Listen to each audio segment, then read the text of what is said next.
Hello, good afternoon. My name's Steve Wilson. I'm the Project Director for Dogger Bank Wind Farm. And today I've got 5 great panellists with me who'll be able to provide insight into the impact that Dogger Bank is having on the development of a sustainable supply chain, as well as how the project will be working with the local communities that we touch, and which we're becoming an integral part of as part of the build process for the world's largest offshore wind farm. So just to go around, we'll start with Mark. If you can introduce yourself and tell us a little bit about your company and what you do with Dogger Bank. Thank you very much. Good afternoon, everybody. My name's Mark Sidwell. I'm the Managing Director at Granada Material Handling. We're an engineering company based in Manchester, and we're fortunate enough to be providing nearly 200 cranes to the Dogger Bank wind farm, which will be produced at our factories around the northwest of the UK and then delivered to the foundation contractors over a 2-year period. And Lindsay? Yeah. Hi, I'm Lindsay Dugan and I'm the Community Investment Manager for SSE Renewables. I maybe have one of the nicest jobs in the sector, and that it's my responsibility to ensure that we reinvest in the communities that we work with. So I support SSE Renewables to invest over £300 million into 60 communities across Great Britain and Ireland. And my focus at the moment is supporting the 3 joint venture partners of Dogger Bank, who is SSE Renewables, Equinor and Eni, to support the construction element of their wind farm. Thank you. And Gareth? Good afternoon, I'm Gareth Evans. I work for Jones Brothers Civil Engineering. We're based in North Wales. We're currently civil engineering contractor working on the installation of the underground cables from landfall near Ulrome through to Beverley in East Yorkshire. So that's myself. And we'll move on to the Andrews. So our first Andrew. Good afternoon, I'm Andrew Duncan from North Star Renewables, who will be more involved in the O&M phase, providing the 3 SOV vessels the technicians will live on and the maintenance we perform from. We've got a operation Aberdeen, Lowestoft and soon to be Newcastle as well, where we'll be operating these vessels from. And finally Andrew. Yeah, sure. So I'm Andrew Holden. I'm the Senior Site Operations Manager for Dogger Bank for GE Renewable Energy. Just a little bit about GE Renewable Energy. It's got about 1,500 employees in the UK, and we will be providing the wind turbines for Dogger Bank A, B and C. Fantastic. So basically what we'll do is we'll now try and explore a little bit more about what each of these organisations is doing, and also what Lindsay's role is in supporting community engagement and community benefit on Dogger Bank. And then at the end, if we've got enough time, we'll do a little bit of a quick fire question round and try and get a few more insights from the panel. So if we start off with Andrew Holden and GE. So GE are investing in a new blade facility. Yep. in Teesside. So I think it'd be good if you could tell us a bit more about the facility, the stage of development it's at. Yep. And what you're doing to engage with local stakeholders and local communities as part of that development as well. Yeah, sure. So the construction right now of the manufacturing facility for the blades is just about to start. Actually, towards the end of this year, it will start. It's a manufacturing plant. It's going to build the 107-metre blades for the Haliade X. So these are substantial pieces of kit. We're going to employ, or the plans to employ, around about 750 local people for the manufacturing facility. About 600 of those roles will be kind of operators, actually building the blades themselves, and about 150 kind of support managers, leaders, quality staff, administration, those types of support roles in that. We also expect to, just because we're building such a substantial facility in the Teesside area, that there'll be additional benefits to the wider area of around about 1,500 roles as well in the locality. So we see that the employment of that many local people need a lot of upskilling, a lot of training in that area to help bring them on and bring them in to manufacturing those blades.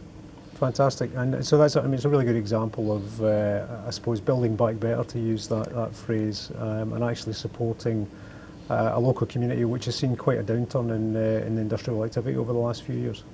Yeah, so again, bringing that key manufacturing facility. These are high-skilled operator roles that we're going to bring in. We need to work with local employment agencies to be able to bring those people in, and also with universities, colleges, schools, educating about how we're going to manufacture these blades, and invigorating some motivation and want to work in the renewable energy as an industry. Yeah, no, that's great, and I think we'll touch on it with Lindsay probably, just about the role that we're playing in STEM subjects as well. So science, technology, engineering, and maths, and how Dogger Bank is supporting local communities, secondary schools, tertiary education, in building awareness of those subjects, and upskilling. We hope potentially the new operators of the facility in Teesside, and possibly the technicians that will be going offshore, and using one of Andrew's nice shiny SOVs. So I'll move on to Andrew to talk about, I suppose, North Star and North Star's role on Dogger Bank. So North Star, I suppose, historically has been a company which has operated platform support vessels, standby vessels in the oil and gas industry. It's now transitioning into renewables, and Dogger Bank, I believe, is the first contract that you've won as a renewable operator. Said it all for me. I think North Star, they supply infrastructure support for the platforms. We run a fleet of currently, actually the largest UK wholly owned shipping fleet at the moment, 46 ships supporting the offshore oil and gas industry. You're quite right, this is our first award in renewables, and this again very much marries in with what we're looking at doing elsewhere. It's long-term, it's sustainable jobs, client intimacy, trying to provide a service that's very much adaptable, and we can work with you how you want to see it over the time, and to make it better throughout the time as well. So the vessels are very much state-of-the-art. We've had a lot of fun trying to make sure that they include all the latest, greatest technology. We've got digital twins in there. We've got software that helps make the decisions on the day to suit where Andrew wants to go with the different turbines on different days of the week, with the weather that's coming, and with the priorities of the other vessels in the fleet as well. So all of that is exactly where we are well positioned with the fleets we run out of Lowestoft and Aberdeen currently. And it will be supplemented out of Newcastle as well once we get the Dogger Bank vessels delivered from the middle of 2023. And what size of support team will you have in Aberdeen, and then obviously latterly in Newcastle? Well, we're very lucky that actually with new vessels to the fleet don't mean too much of an impact from a loading perspective back at the operation hub. But we'll be looking at sort of 4 or 5 shore-based team out of Newcastle. But the main thing is we're going to be needing back-to-back crews on these vessels. So at the moment we're envisaging about 120 full-time employed working offshore on the vessels with their rotational out of Newcastle. Fantastic. And then technology-wise, Dogger Bank is using Daughtercraft as well as the SOVs. So could you tell us a little bit more about the Great story there too, so we've done a lot of work with that. We identified when we looked at the offshore wind Daughtercrafts that are out there right now, none of them are purpose-built. So we engaged with Chartwell Marine, who we've known for many years, and we've designed our own from the keel up Daughtercraft. We've tank tested it. We spent a lot of our own time, energy and money in innovating it, and I think it's going to be quite a game changer in performance from what we're seeing there. Those are getting built right now, currently cutting the first piece of aluminium this week as it happens. So all of that, it's great. That's getting built in Great Yarmouth near our operation in Lowestoft, so we can supervise from there, and it's hopefully the start of a fleet that comes out of the shipyard. Yeah, and I think it's a really good news story. You've got a UK designer, you've got a UK manufacturer, you've got an asset which is actually optimising the efficiency of operation for Dogger Bank, and all wholly done within the UK, which is a really fantastic story for us. So we'll move on to something that people may say is not as sexy, Gareth, but I think from my perspective it's all important. But Jones Brothers, so UK-based company that's been working with us on the HVDC cable route on Dogger Bank A and Dogger Bank B. You've also been doing some work for us on Dogger Bank C. So could you tell us a bit more about the the scope that you currently have and a little bit more about Jones Brothers as an organisation? Yeah, absolutely. So we've been on site at Dogger Bank now since beginning of 2020. So been on site for nearly 2 years now. So installing the access points along the route so that we can install and deliver the cables along the route. We've been busy installing land drainage along the route so that we can hand back the land back to the landowners in good condition at the end. And we've been excavating and installing ducts for the 32 kilometres from Old Rome through to Beverley to where the grid connection point's going to be at Creekbeck. And every 1 kilometre or so we've been having to construct jointing pits so that we can install and joint the cables, and we've been engaging with local contractors for activities such as delivering the cables from Hull, installing the cables. So a lot of these are Yorkshire-based companies that have been supporting us with that. There's some along the route. We've got some areas where we're doing some horizontal directional drilling under the roads, railways, canals, minimise the interface, and we've been engaging with specialist UK-based contractors for Joseph Gallagher's for carrying out some of that works. Jones Brothers is a business. We've been working in renewables for the last over 10 years. Initially in onshore renewables, but now sort of supporting the onshore infrastructure for offshore wind farms. Key to the success and how our business is growing is the recruitment of apprentices. So at Dogger Bank currently probably got about 160 staff on site, and I would say 15% of the staff are apprentices in their first sort of 3 years of working in civil engineering and renewables. So being involved in projects such as Dogger Bank has allowed Jones Brothers as a business over the last since 2019 to invest in an additional sort of 40 apprentices. So these offshore renewable projects are key to the success of our business going forward, really. Fantastic. So, yeah, fantastic. And how in terms of attracting the right calibre of people for these apprenticeship schemes, has that been easier when you've got these large scale infrastructure projects to work on? Something exciting for people? No, absolutely. It's out there in the media that we're involved in one of the world's largest offshore wind farms. An example, just this month just gone by, we've had a lot of local interest on the project, and we've sort of recently, just this last month, taken on a school leaver from Driffield, which is right next to our compound, on site there, who's going to be joining our HNC, higher apprenticeship scheme. He's going off to college this winter, and he'll be back on site with us in spring 2022. So it's really exciting that just being on site on the ground in this area has allowed us to take somebody there and put them onto a future in civil engineering and renewables. So fantastic. I look forward to meeting him when I come down to site in 2022. And then just thinking about more broadly, I mean, you mentioned you've got a lot of tier 2 suppliers working with you, which is fantastic to see. And really shows the sort of depth, or the as we referred to earlier during our bingo game, the ripple effect, I suppose, that we see with tier 1 and tier 2 contractors, and Andrew's given some really good examples as well with the Daughtercraft initiative. So thinking more broadly, how many jobs do you think that Jones Brothers are currently supporting within that wider supply chain at present? Like I said, on site we've probably got upwards of 160 people on site. I would say that would be the same again, for suppliers of materials, the pipes that we're bringing on to put into the ground, the stone that we're putting into temporary access points and things like that. So we're engaging with, we've got, for example, the land drainage that we're putting in the ground is a contractor who's based right next to the site, putting hundreds of kilometres. He's employing 30-40 people there, on site.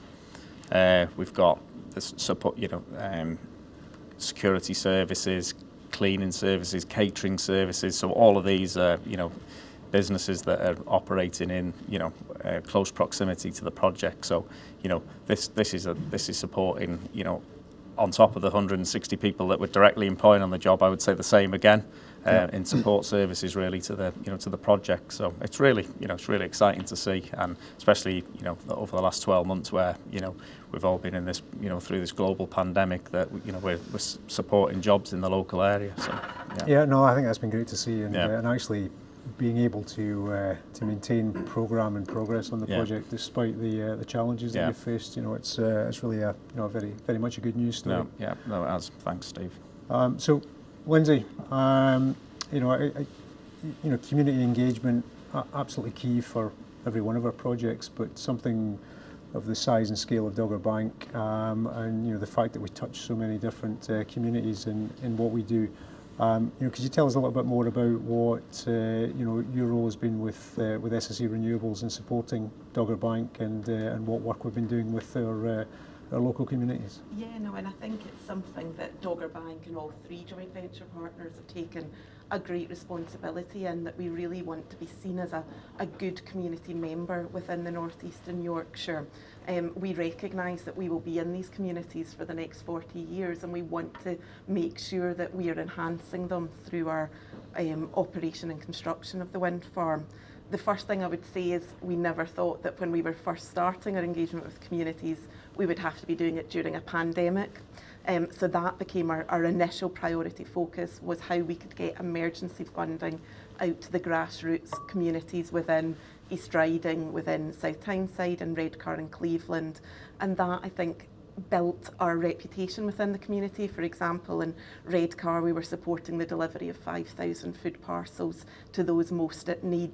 And through them seeing that the wind farm is there to help when they need it most, I think it's helped enhance our reputation.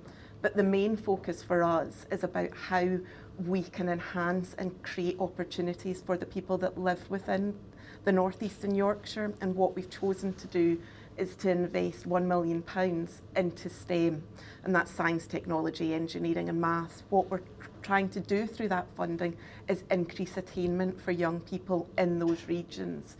We recognise that there is emerging jobs that are new for this sector, and we want to make sure that people that live within the area can access those jobs. So we're working with the education and skills stakeholders within the North Eastern Yorkshire to understand how can we make the best difference in their local area. And interestingly, each of the different local authorities have identified a different need for us to help enhance that attainment. So in South Tyneside, what they have recognised is actually young people are quite engaged at primary school in STEM subjects, but then when they move to secondary school, there's a little bit of a drop-off. So they want us to invest for that transition stage. So when a young person's between 10 and 12, they are really focusing on STEM, and they're thinking of it as they're setting out towards their GCSEs. In Redcar, they want to embed careers advice into every school within their area, so that young people are making informed choices about what job opportunities they can have in the future. And then in East Riding, they actually want to focus on the youngest children, because if they can start introducing STEM activity when a child is under 8, research will show that that child is more likely to select STEM subjects and STEM careers later on in their life. So we hope by investing in each of these stages for each of the local authorities, that over the time of the 40 years of the wind farm, there will be a significant uplift of the qualifications that the young people can gain, and that means that they can access the jobs. And our indication will be that 25,000 young people will benefit through our investment. It's the largest private sector investment into STEM in the region, so it really is quite transformational. Fantastic. And it's covering such a broad range as well, which I think is even more impressive too. I mean, if we think about, when we started out discussing this, it was, how do we have the greatest impact on those local communities? And I think we've really managed to get that balance right. And it's great to see so much input from and ownership from the different stakeholders that we've got in this.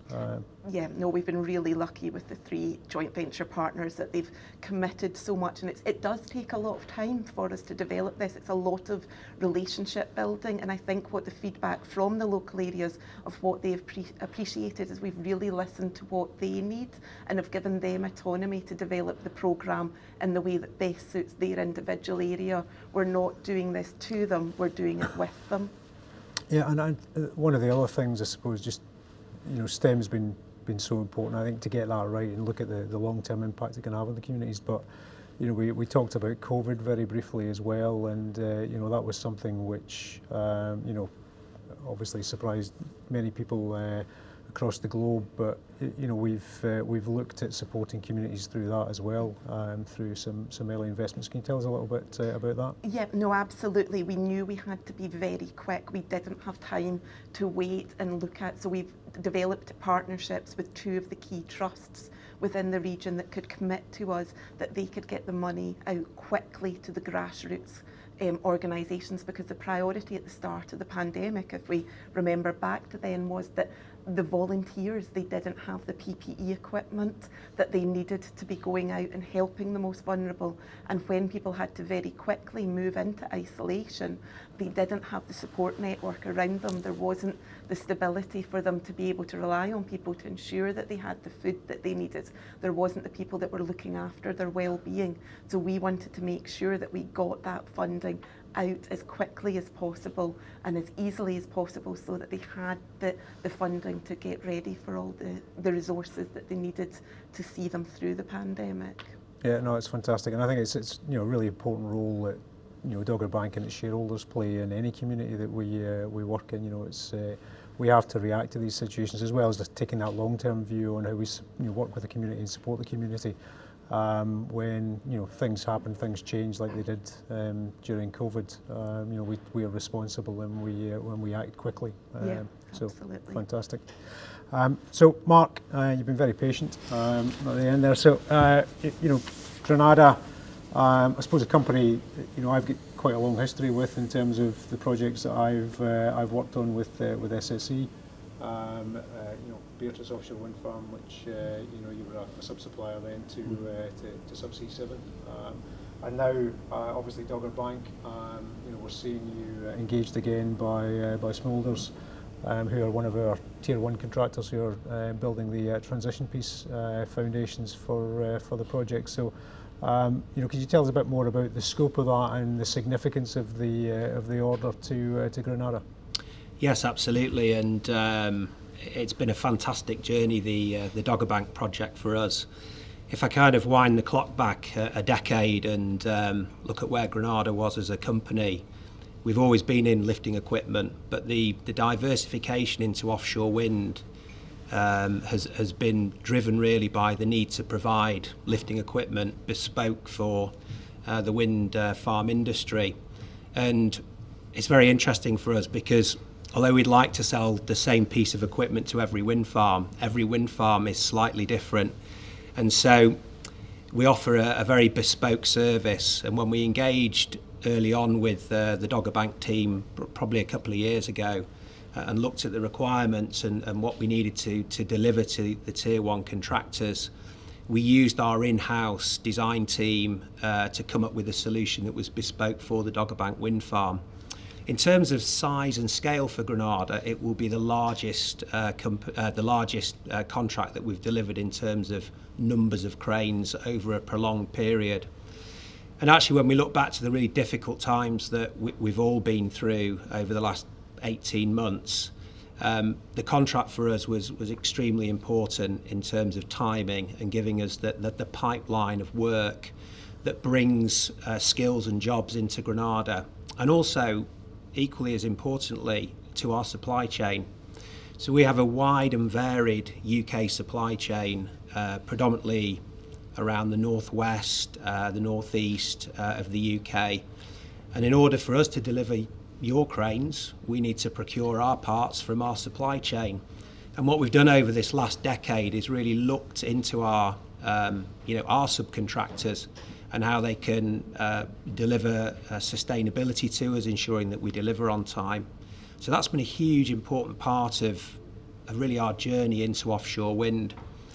In terms of the Dogger Bank project itself, it represents a significant amount of work for us, and in order to deliver it, we've had to bring new skills into the company. So we've got currently 3 new apprentices that are working on the project, and the Dogger Bank project manager has actually come from the oil and gas sector. So it's been an interesting transition from a similar skill set in oil and gas and bringing that across and now delivering the project in offshore wind, which has been quite exciting for us, having that transition across from another industry into offshore wind. Yeah, no, that's good to hear. And I mean, I think it's something which we're seeing even with our operations team.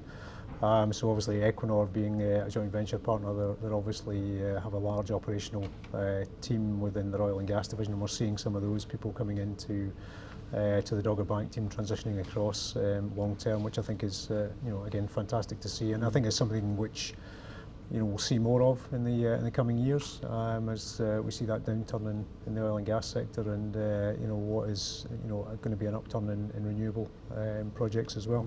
So in terms of your local supply chain, if we talk about that, or even your global supply, if you look at it just holistically, what does that look like for Granada? Is it quite local within the UK, or do you have to go further afield to support your business? So it's a really good question. We like to keep it local. The least amount of miles that our components travel is better for us.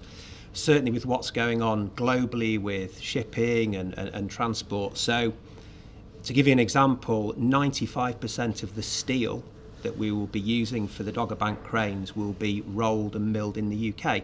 So we're using UK mills to provide steel, structural sections for the cranes. The electrical components, the motors are manufactured in Leeds. The variable frequency drives, which are the bits that make the crane go up and down, they're manufactured in Congleton. So we've got a really local, tight-knit supply chain, which has had huge benefits for us. They're on our doorstep, we can pop and see them. We don't have the transport issues that perhaps we would have from procurement abroad. And what it means is you just get a far better engagement with your supply chain. And it's a tried and tested formula that we've worked on, as you mentioned, on other wind farms that we've done for SSE, and in fact your joint venture partners, Equinor, as well. So yeah, it is very much local to us. That's great. And then so post-COVID, something which is on everyone's mind at the moment is the impact on commodity prices and other factors, more macroeconomic, and how those are affecting businesses. Is that something that you've got that local supply chain? Are you managing to contain those effects through that local supply chain? Again, going back to using a local supply chain, they're very engaging in terms of they understand the pressures on delivery. So in terms for Dogger Bank, we are delivering a number of cranes, and we have to deliver every week, every month. So our supply chain partners work with us. They'll hold a stock of parts which we then call off. So although we're just in time, our suppliers will hold stocks to account for the bumps in the road that we may envisage that will come up during hopefully what is the run out of COVID and the issues that we've seen. So it's been a challenge, but again, our supply chain partners have really been collaborative and work with us to iron out these bumps. Okay, no, that's great to hear. And I think it's a challenge that we're all facing. Me in particular, it's given me a few grey hairs, but a few more grey hairs anyway. But, no, that's great. Thanks, Mark. So we'll just we'll maybe go through a few additional questions, and I'll just pose those randomly, as is my wont, to various people in the panel. So, I think coming back to Andrew Duncan and the sort of growth of North Star, how are you engaging with local communities? So you're going to be developing this facility in Newcastle. What's your focus for that at this moment? Good question. We've already reached out to the local South Shields Training College as well. We're trying to do some stuff with the cadets. We use that college already quite extensively. We're talking already about using the simulator there with their cadets and what they can offer there for us to do simulations of the vessels coming and going in and out of the port of Tyne. One of your colleagues from the project gave us a great initiative a while ago about trying to repurpose equipment, surplus equipment. Helps us, helps communities. So we've now started a program where surplus mooring ropes, immersion kits, or immersion suits, things like this that are out with the date of existing fleet, we can now repurpose those locally to fishermen or to existing communities that can make use of them. I think it started with the South Shields College itself, gave some outboards, some that worked, some that didn't. They're going to dismantle them, rebuild them, learn, and try and do stuff. We're going to do the same with some ribs. So at the moment, they're really getting the benefit from us locally. Once we start getting the vessels in and out of there, obviously our supply chain will reach across the region, catering and the ship stores side of life as well. So we've got a very good integrated supply chain throughout our organisation up and down the East Coast. We're very fortunate with that. And again, we're looking forward to getting that going regionally in that area too, and then that's going to hopefully propagate up and down quite a few of the wind farms that we're hopefully servicing throughout the next decade out of the East Coast there. That's great. And then thinking about, I suppose, the project as a community. So we do talk about it's an issue where we want to think of everything that we do in the project as a community. Right. Do you feel part of the Dogger Bank community and how that's been influencing the way that you approach the project? Well, I think if nothing else, an invite today of a shipping company in to come and do this. It shows we're more than a shipping company. We're an integral part of that and that community. We did the event Port of Tyne 2 weeks ago, 3 weeks ago. Very good, and again, lots of stuff at Global Offshore Wind together. So the inclusion's been great. Can't complain at all. And it's great also to get exposure to SSE now. Obviously, through the tendering process, it was very much Equinor led because of the O&M phase of the project we're involved in. Yeah. But throughout, as you've just said, the whole community of the project, we're all getting together a lot more, and I guess that's also part of the exit from COVID, which helps too. Yeah, and if you think more broadly about the importance of having an integrated end-to-end view on how we operate, the operations team, been heavily involved in the design of the foundations and making sure that marries up with the SOV concept that we've got. So that in itself is, I think, going to give us significant operational benefits, and you and your team play a very important role in designing the vessel and making sure it does everything it needs to on the tin. Thank you. And I think part of the ongoing conversation also allows us to make small tweaks, not big sizable changes, but to understand what people are going to want offshore, from the minutiae of how the gyms are and things like this. The more interactivity we get with the community of Dogger Bank, the better we can serve that. Fantastic. No, that's great, Andrew. Thank you. And then just back to Garrett on, you probably have the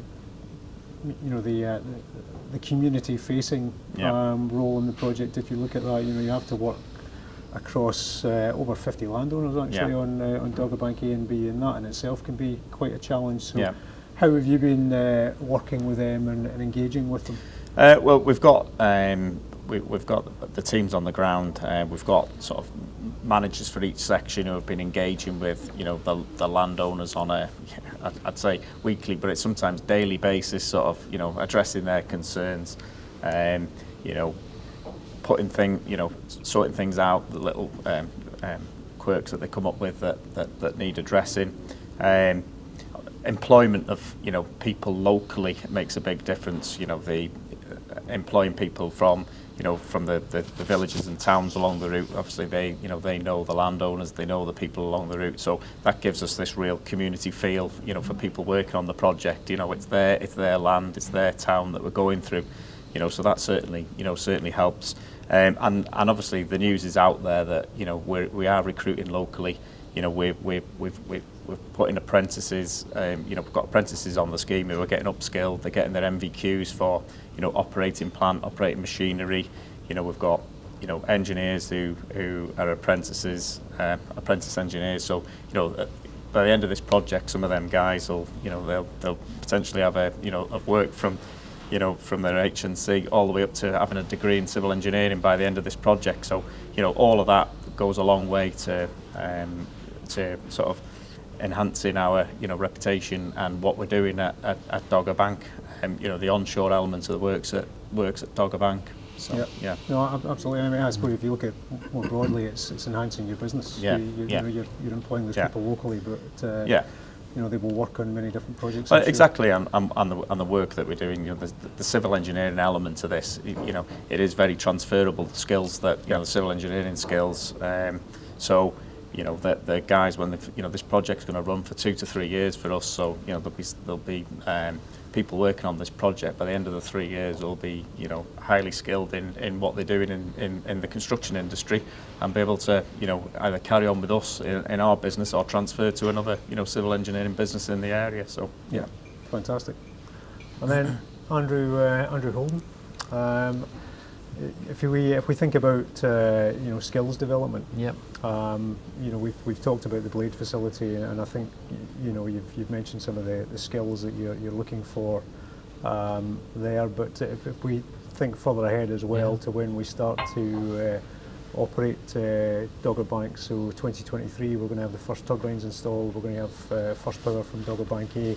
And you know, that's going to be a continuous flow all the way through to early 2026. So, you know, what skills are GE looking to develop at this stage in order to support the 3 phases?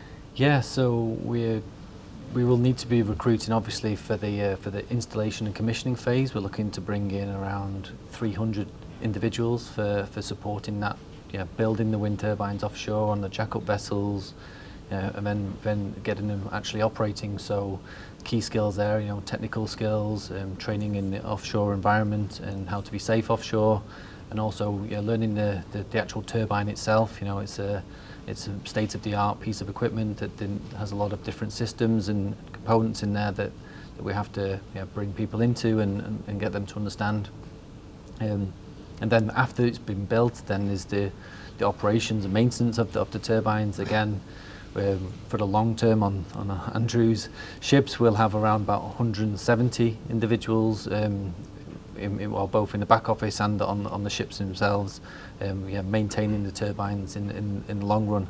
And again, these are all high-skilled technical roles where we'd have to upskill them and bring them into the technology. And that covers both what mechanical. Obviously, it's got an electrical bias, but it's also got a mechanical bias as well, so it's not all just electrical bells and whistles. It's not just electrical bells and whistles, no, there's plenty of mechanical equipment on there as well. It is a big electrical piece of equipment though. There is a lot of electrical subsystems and systems we'll have to upscale, both in the HV side and the low voltage side as well.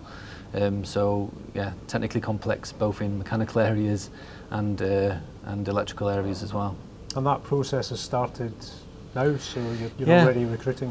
Yes, so from the blade factory itself, the recruitment has started right now for some of the leadership positions. Some of the management positions are recruiting ongoing right now.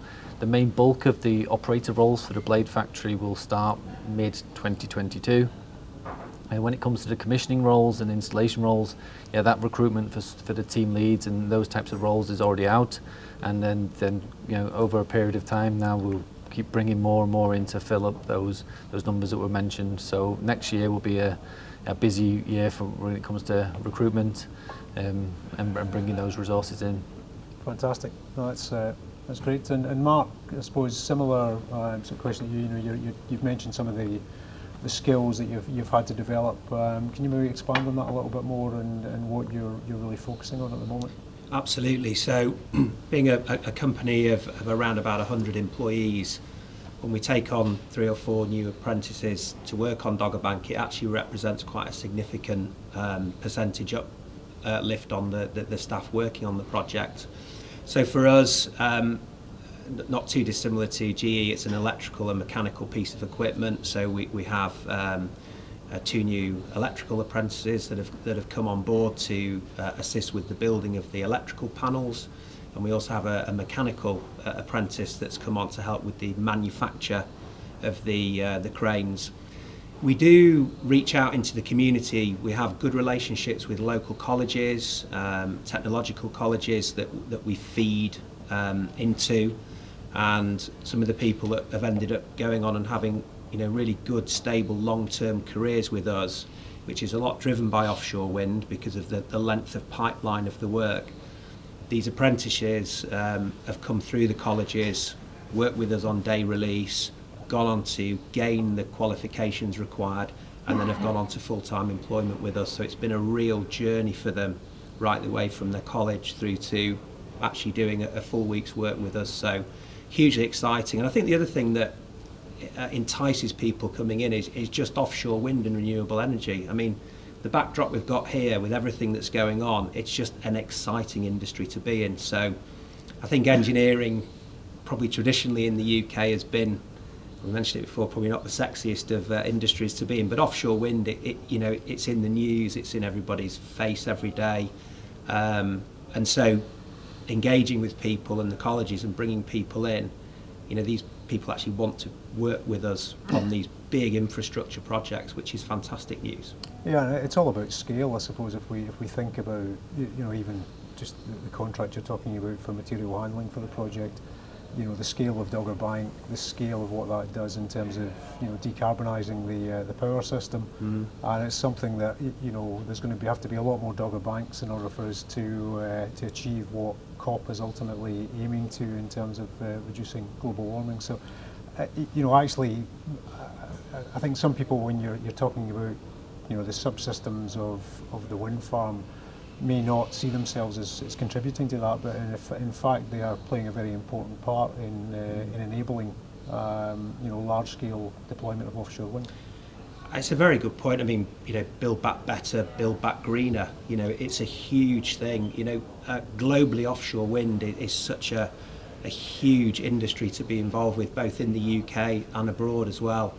And I think for us as a small company, the build back better, build back greener, which is the sector that we're in, gives us jobs and sustainability for many, many years to come. And when we work not only with the provision of the original equipment, but also operations and maintenance as well. So absolutely, it's a lifetime's worth of work for people. So it is a huge part of our business right now. Okay, that's great, Mark. And Lindsay, just thinking about skills again, you mentioned the three stakeholders from a STEM perspective have got different focuses in terms of the age groups that they want you to focus in on. Is there anything specifically from a skills perspective that they were keen to really focus on? What was interesting actually across all three local authorities is one of the key focuses, they recognise the attainment for the young people and how we support that, but what they are noticing is the gap for them is about the teachers and the parents understanding the new types of jobs that are coming into the area, and how do they make sure that they are supporting their young people to make the right choices for what's coming forward. So a lot of what the focus has been is how do we make resources that can upskill the teachers so that they can talk confidently about the types of jobs we're creating, but also how can we demystify this new emerging sector for the parents. The young people seem to be very committed to it. They are very proud that the North East is becoming the UK centre for the green economy and building back into that. They are inspired by it, but it's making sure that the older generations are understanding what the opportunities could be for them, and that's been a big focus. Another focus from us on our skills is that we've supported scholarships, because it is expensive for people to go to further education, so how can we help those closest to the wind farm in looking at their skills? And that we've just awarded our first round, and it gave us a very good snapshot of what is important to young people. And although there was diverse areas from flood management and cyber security, people were working towards, there was two key themes, and one was medically based, which is all talking about that they've seen the pandemic and actually they want to be involved in improving things for the future, and the other is engineering, because they can see the wind farms starting to be built and they want to be part of the new emerging industries within the North East. So I think it's been really interesting to understand what skills are important to them. Yeah, and I think the point about educating the people who are educating and the people who are influencing is really important. So teachers and parents having to understand what the art of the possible is for their kids in the future is really important. I think actually getting the opportunity to do that as a project and as a joint venture is great. Yeah. Something we should be very proud of. So just to finish off, and I couldn't basically ask you to do a one-word answer on this, so it'll just have to be, but something just quite good. And I think either from the role that you undertake, or more broadly what your organisation is doing, but in a relatively short sentence, Andrew, what does Building Back Better mean for you? Well, it's been a great opportunity to transfer our skill sets into this exciting, as we've all agreed on the panel here today, offshore wind industry. So it's great for us to transition across and to carry all the good stuff with us to this new industry. Okay. And Andrew, what does Building Back Better mean to you on Dogger Bank? To me, it's about the people. So all of those roles I've just previously mentioned, recruiting and hiring as many of those as possible in the local area is what we're looking for, and engaging in other places like Blythe and the Oric facility, and just being invested in the locality of Teesside and the surrounding areas. Yeah, no, I think that's a good point about Blythe and Oric and the testing of the Haliade X blade. I mean, that in itself has been a significant feat of engineering, just to test this 107-metre blade, and I think thinking of it flapping around in a controlled manner obviously is quite a thought. And also you've got the nacelle there as well. Yes. That's being tested, so really stress testing it, electrically testing it, and making sure that it will actually work within the UK grid system, which is obviously very important. Yep. That's great. And I suppose, Gareth, in terms of Building Back Better for Jones Brothers and Dogger Bank, what does that mean to you? I think really for us it's creating not just short term but long term opportunities for the for the people that we're employing on the projects, and not just the people that we're directly employing, but the suppliers that are working with us on on Dogger Bank. That when we come to the end of this project, that they're well placed to work on future renewables projects. That I'm certain will be coming forward. So Building Back Better sustainably. Yes, absolutely. Absolutely. Bingo. Bingo. There we go. That's it indeed. And Lindsay, what does Building Back Better mean to you? Yeah, I think what's interesting is today we're actually sponsoring an engineering event for young people in the northeast called Bring It On, which is giving them, it'll give 2,000 young people the chance to get an insight into engineering. So I think Building Back Better for us is to reflect on that in 5 and 10 years' time and see how many of those young people are working in our industry. Yeah, fantastic. There's a television programme in there somewhere, I think, so we'll come back to 5 years' time to those guys. And then Mark, you talked about it a little bit in this previous conversation we had, but what does Building Back Better mean to Granada and Dogger Bank? So I think as a manufacturer, Building Back Better, it's about sustainability and skills and job security for us. In a very uncertain world, the Build Back Better and all of these large infrastructure projects that are happening right now gives a company like ours the security, the longevity and the sustainability to keep delivering, not only for this wind farm but for future wind farms and other wind farms around the world as well. So that's what Build Back Better gives to Granada. So Build Back Global. Absolutely. Not only the UK but the next world, Mark, for you. So look, I think that brings us to the end of our panel discussion. It's been great to have our supply chain partners here.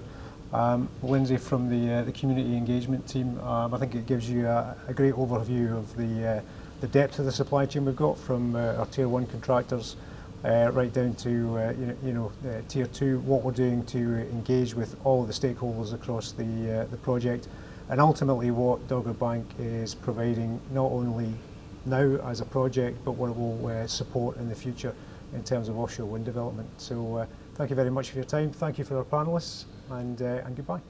Thank you. Thank you. Pleasure.